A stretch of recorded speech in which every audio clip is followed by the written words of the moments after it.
Bienvenidos a Capital Cultural, el programa en el que buscamos los lugares y personajes que han hecho a la Ciudad de México una capital de la cultura. Aquí, arte, arquitectura, literatura y cultura de barrio se unen para descubrir qué le da identidad a tus calles. La historia del Paseo de la Reforma comenzó en el Segundo Imperio Mexicano. A la llegada de Maximiliano de Habsburgo, el límite de la capital era la Alameda Central, de manera que al remodelar el castillo de Chapultepec como residencia imperial, fue necesario trazar un nuevo camino que lo comunicara a la ciudad. Así nació el Paseo de la Emperatriz. Maximiliano se inspiró en el Ringstraße de Viena, un concepto urbanístico que junto con el Boulevard francés revolucionó la forma de construir ciudades. Entre las novedades europeas que incorporó a su paseo estaban la presencia de árboles alineados en ambas aceras y la traza ancha, que permitía tener un andador para peatones y carriles para carruajes. El emperador comisionó el proyecto al ingeniero Luis Voland y contó con la participación de artistas nacionales como el escultor Miguel Noreña, el pintor Santiago Rebull, Felipe Soto, además del arquitecto Ramón Rodríguez Arangoiti, quienes colaboraron en el proyecto de traza y embellecimiento. El Paseo de la Emperatriz era para uso exclusivo de la élite del Segundo Imperio, así que tras el fusilamiento de Maximiliano se abrió al público. Este cambio a un paseo popular lo encabezó Benito Juárez, y estuvo acompañado también por un cambio de nombre a Paseo Degollado, para honrar a Santos Degollado, militar intelectual y político mexicano, pieza clave en la Guerra de Reforma. El paseo que hoy conocemos comenzaría a tomar forma durante el mandato del presidente Sebastián Lerdo de Tejada, quien inició un importante proceso de urbanización.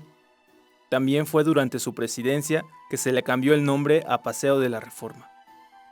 En 1877 se inauguró la primera obra de embellecimiento, la Glorieta de Colón. A partir de ese momento, cada tantos años llegaría una nueva escultura u obra pública.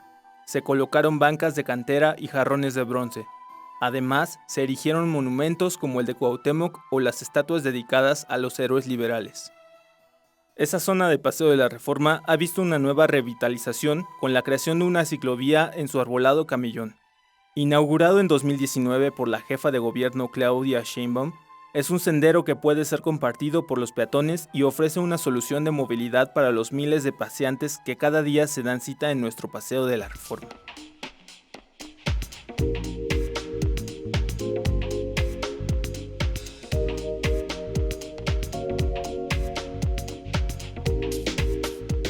En los últimos años han surgido nuevas iniciativas culturales en la Cuauhtémoc. Una de ellas es Exit, librería especializada en arte que se ha convertido también en un espacio para el intercambio de ideas. Rosa, muchas gracias por recibirnos, Enrique. Un placer. Oye, cuéntame, ¿cómo surge el concepto o la idea de hacer una librería dedicada al arte? Pues surge un poco por casualidad, como todo. Yo era muy amiga de Olivier Debrois y empecé a venir a México por conferencias, curadurías, y empecé a traer mi revista Exit a la Feria Maco desde el primer año siempre. Y traía mi revista y libros que distribuía en España, libros de arte. Y lo vendía todo. Entonces todo el mundo me decía que después de la feria dónde lo podían encontrar. Hice algún intento de distribuir aquí, muy fallido, con lo cual decidí que unos amigos empezaron, pero abre una librería. Y yo, que soy un poquito enloquecida, pues dije, bueno, ¿y si abro una librería en México, no? Y ahí empezamos y buscamos lugar, encontramos esto y ya, una vez que has encontrado lugar tienes que abrir la librería. Y abrí la librería con un concepto muy europeo, ¿no? No tiene nada que ver con una librería mexicana, es decir, esta es muy especializada, solo tiene arte contemporáneo, pero comprendiendo dentro de arte desde cines, arte sonoro, música, arquitectura y lo clásico, fotografía, pintura y mucha teoría. Con lo cual, de repente, me encontré que éramos como la única librería realmente especializada en México que tenía cosas que en principio no tenía nadie, porque me centré mucho en que fuera todo en español. Alguna cosa hay en inglés o traducida, pero realmente la idea era que todo estuviera en español y que mucho viniera de Europa, no de Estados Unidos, porque aquí hay una excesiva presencia del pensamiento norteamericano, que yo creo que es más norteamericano que pensamiento. Entonces, bueno, pues optamos un poco por los europeos y por los latinoamericanos. Pues aquí tenemos cosas que no tienen otras librerías, aunque se editan en México, por las universidades, editoriales muy chiquititas, tenemos mucho texto chileno, argentino, y yo creo que eso ha hecho que los lectores, los estudiantes, los expertos, los especialistas, incluso los aficionados, hayan encontrado aquí un sitio muy especial para buscar un libro. Habría quien quizá piense que no es negocio hacer una librería y mucho menos una librería de arte. ¿Cuál ha sido la respuesta de la gente y cuáles han sido los retos también? Pues mira, no es negocio, no es negocio. O sea, a lo más que puedes aspirar es a ir al día, a poder pagar las facturas, poder pagar las nóminas, ir al local y bueno, pues no es un negocio. Aquí el negocio es poner un bar, poner unos tacos, un café, todo el mundo me lo dice, ¿por qué no pones un café? Yo digo, ¿dónde pongo un café? Si es que no hay dónde. Aparte que nunca pondría un café, yo pongo una librería. Yo creo que su principal hándicap es su principal ventaja, el ser especializado. Porque al ser especializado, tan especializado como somos, ahuyentas a mucho público, pero el que tienes es fiel. La respuesta del público es excelente. O sea, tenemos unos compradores, unos lectores que ya se convierten en amigos en muchos casos, porque además, por ejemplo, durante la pandemia hemos estado cerrados todo el tiempo y han estado vendiendo por web y nos hemos salvado por la web. Y mucha gente además que no nos conocía, que no había venido nunca a la librería. Yo creo que México es un país inmenso y todavía no nos conoce todo el mundo, pero a nosotros nos compran de Colombia, de Argentina, pues de España, libros que no se encuentran en otros sitios. Y yo creo que bueno, pues eso está muy bien y tenemos que seguir fomentando esa presencia, dijéramos, pequeñita, pero muy especializada. Por otra parte, la librería hemos querido que sea una librería a la antigua, es decir, aquí de repente se pueden venir una tarde a encontrarte con un arquitecto, un diseñador y un señor que le gusta el arte, y yo. Y de repente se establece aquí una charla, una discusión, que estamos toda la tarde hablando y nadie compra nada. Pero es un lugar también de encuentro. Yo cuando digo que la librería es un lugar, un punto cultural, como pueda ser una galería de arte o otros sitios, es que toda la cultura se basa en el pensamiento y en la sensibilidad. Y eso está en los libros, que es lo que yo vendo.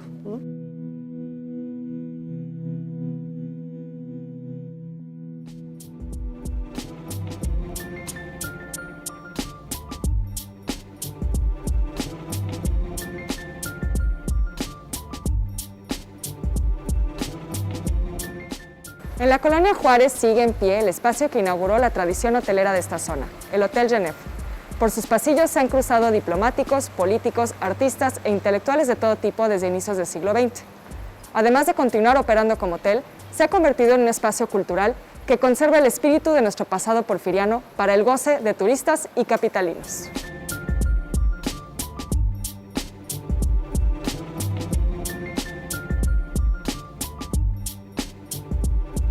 Estamos con Ariel Mendoza, concierge del Hotel Genève, que nos va a contar un poco más sobre la historia de este maravilloso lugar, que no solo es un hotel, también es ahora un museo. Ariel, muchas gracias por recibirnos. Gracias, querida Beca. A todos los televidentes de Capital 21, un enorme saludo. Bienvenidos al hotel más legendario del país, el Hotel Genève, que abrió sus puertas en el año de 1907, ¿verdad?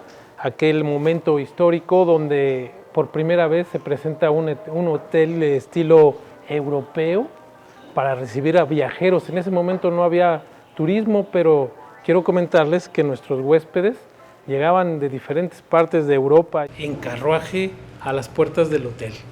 Oye, cuéntanos ahora que hablas justo de los personajes, ¿quiénes se han cruzado por estos pasillos? Mira, el Hotel Genève ahora es, digamos, el primer hotel museo de la ciudad, único en México. ¿Por qué? Precisamente por el tiempo, estamos cumpliendo 113 años de historias, de recibir a aquellos viajeros con sus maletas, esos huéspedes que llegaban esperando ser tratados como en casa.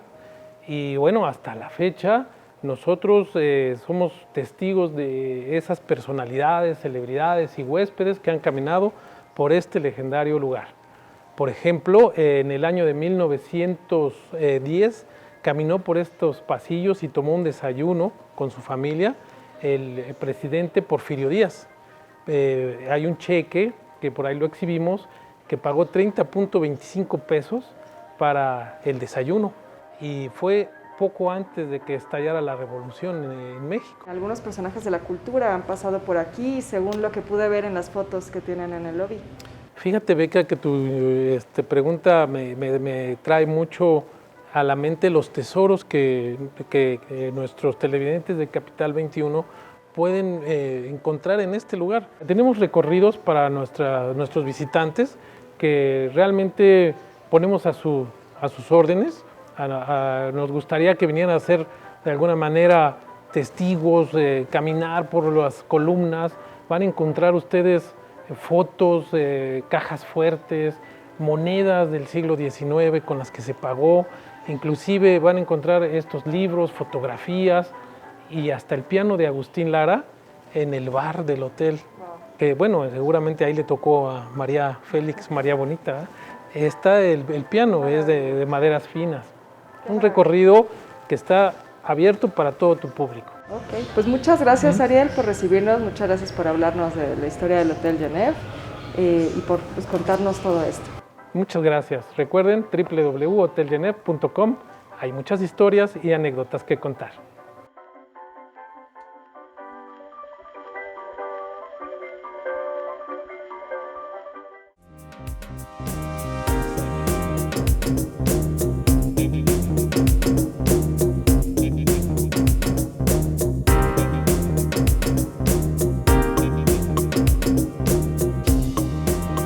Las galerías de arte de la zona rosa se han ido diluyendo con el tiempo.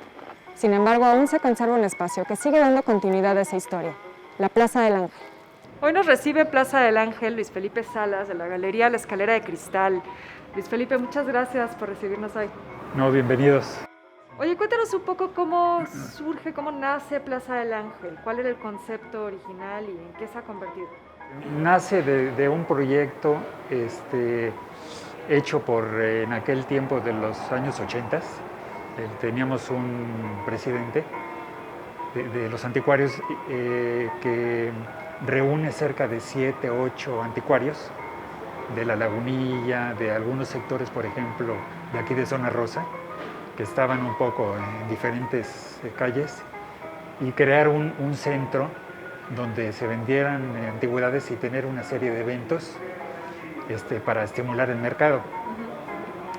Entonces se fueron llegando al inicio cerca de 7 anticuarios y poco a poco se fue poblando la plaza. Ahora somos 40 anticuarios, algunos de algunos estados, de diferentes colonias, y es hasta ahora pues, el centro a nivel nacional más grande, cerca de 40 galerías.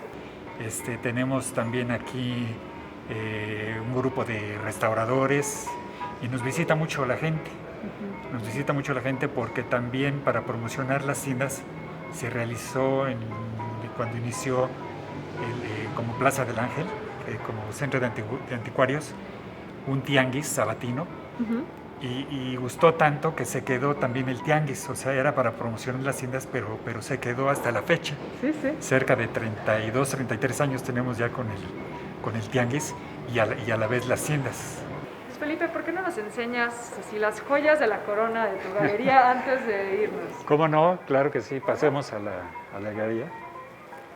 Del escultor francés Henri Plé. Y aquí muy interesante por la época en la que es lograda esta escultura, presenta un poco los cánones de la plástica. Me recuerda mucho a lo que hizo Jesús Contreras, el escultor mexicano que fue a estudiar a París, y representar a los tlatoanis mexicas, ¿no? Aquí, por ejemplo, tenemos al Cuauhtémoc victorioso porque está representando, ya ves que él defiende mucho a Gran Tenochtitlan, ¿no? Sí. De los españoles, entonces él está en una posición muy victoriosa. Aquí lo vemos con los famosos cacles, su penacho, y tiene un pavonado muy interesante, muy de la época, que se le colocaban a los bronces. Aquí tenemos es un fragmento de una columna de estilo tequitqui, Tequilqui, porque es el barroco indígena del siglo pues 17 o 16, 16. Esto ya casi va a cumplir 500 años. Y entonces todo este conjunto, este diseño de roleos me recuerda mucho lo que hay en la Capilla del Rosario en Santo Domingo, en Puebla. Si tú ves los estucos que hay a los lados cerca de la Capilla del Rosario, en la Capilla del Rosario, tiene estos roleos muy de esa época. Claro. Sí, entonces es el sincretismo del arte indígena creando una pieza pues cristiana, ¿no? Sí, claro. Sí, colonial, o sea, y de lo primero.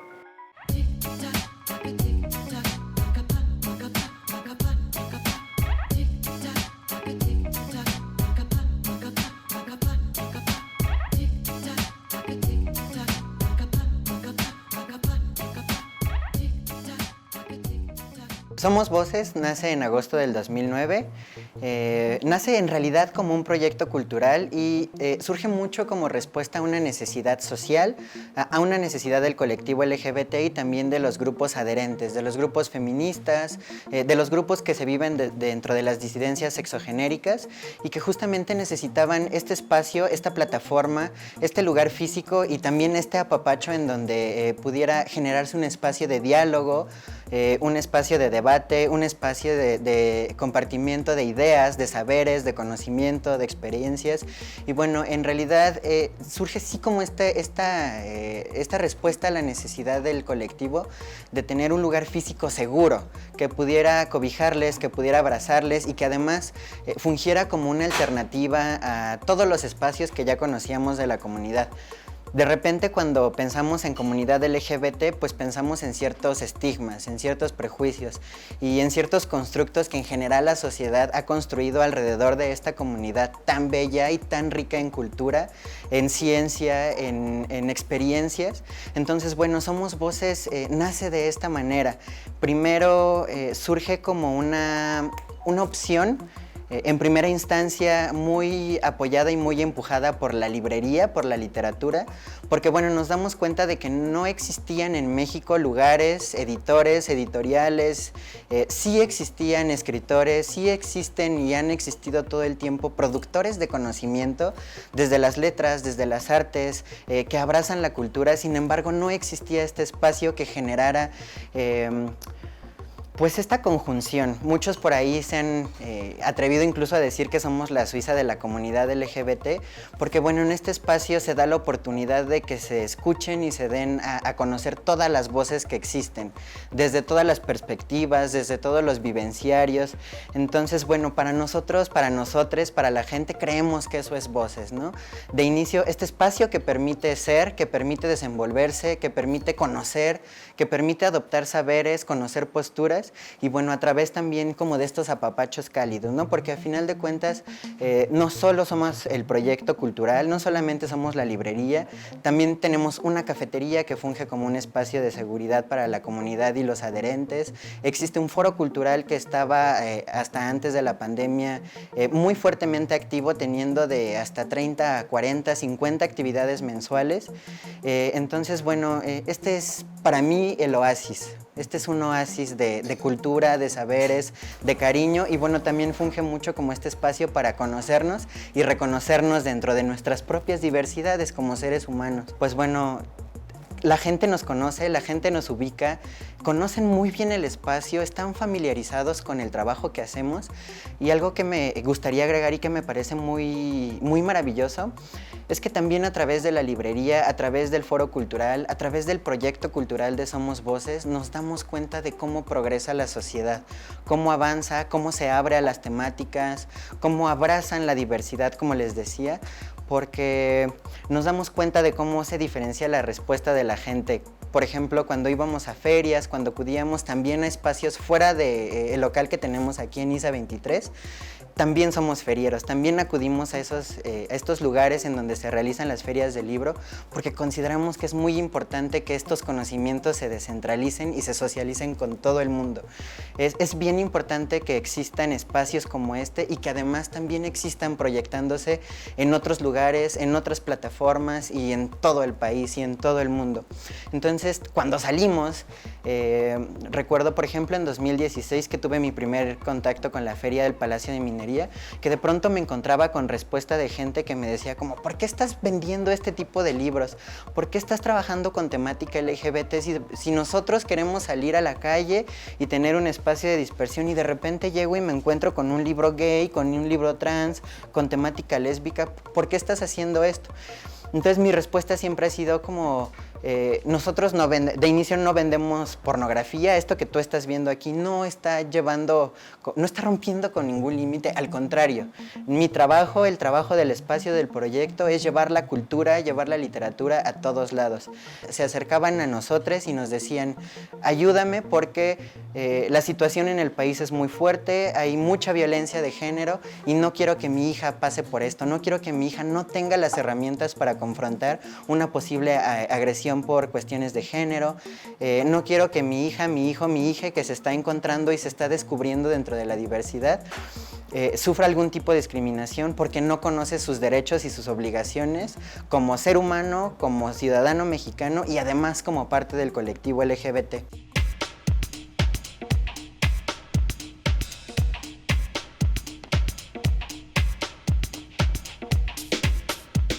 Estamos con Elisa Ríos Simbeck, productora de cine y vecina ilustre de la Cuauhtémoc. Elisa, gracias por recibirnos en tu casa. No, muchas gracias a ustedes por estar aquí. Oye, tú has vivido en la Cuauhtémoc casi toda tu vida. Cuéntanos cómo ha sido para ti vivir en este barrio. Me encanta, llevo viviendo aquí muchísimos años, desde que tenía 15 años, y he visto cambiar la colonia de manera muy impresionante. Desde las calles, Reforma ha cambiado muchísimo. Cuando yo llegué aquí, el edificio más alto era el Sheraton y bueno, los edificios de Pani resaltaban y ahora pues uno pasa y ni siquiera se da cuenta que están ahí, ¿no? Y pues sí, es un barrio muy lindo. Y es un barrio además de cultura, de arte. Yo sé que tú te dedicas al cine, tu formación es de historiadora del arte. ¿Crees que haber crecido aquí de alguna manera te encaminó hacia esas cosas? Siento que sí. O sea, para la parte de historia del arte me encantaba porque yo estudié en Casa Lam, entonces me iba caminando a Casa Lam y empecé a tomarle un gran gusto a la ciudad por ir viendo los edificios, por ir sintiendo las calles. Esta colonia tiene unas casas hermosas, la arquitectura a mí me fascina y pues bueno, disfrutar así la ciudad pues, te cambia mucho como la perspectiva de cómo ves las cosas, ¿no? Y eso para el mundo de las cámaras pues es súper importante y súper lindo, la verdad. ¿Tú dirías entonces que hay algo en la Ciudad de México que hace buenos cineastas? Porque digo, hay varios, ¿no? Hay muchos y yo siento que sí. Yo siento que la importancia de vivir la ciudad, de conocerla, de apreciarla, de entender todos los submundos que hay en la ciudad, los tipos de arquitectura, las callecitas, las callezotas, pues eso visualmente es muy, o sea, te llena mucho y yo me imagino que también eso ha influido en los grandes fotógrafos del cine que ha dado este país.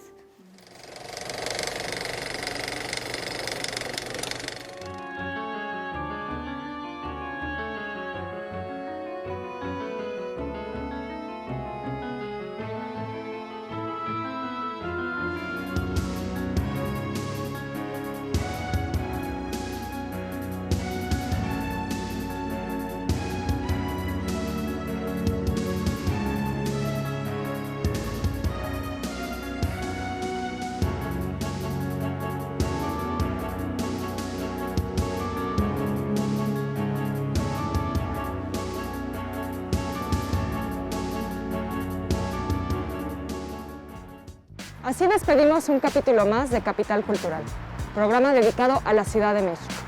Ciudad nuestra, ciudad de todos. Ciudad vorágine de rostros y de voces. Ciudad inmortal que se expresa en páginas detenidas en el tiempo, en lienzos de trazos desafiantes, en construcciones que atestiguan el paso de la historia, en sus calles, en su gente. Gracias y hasta la próxima.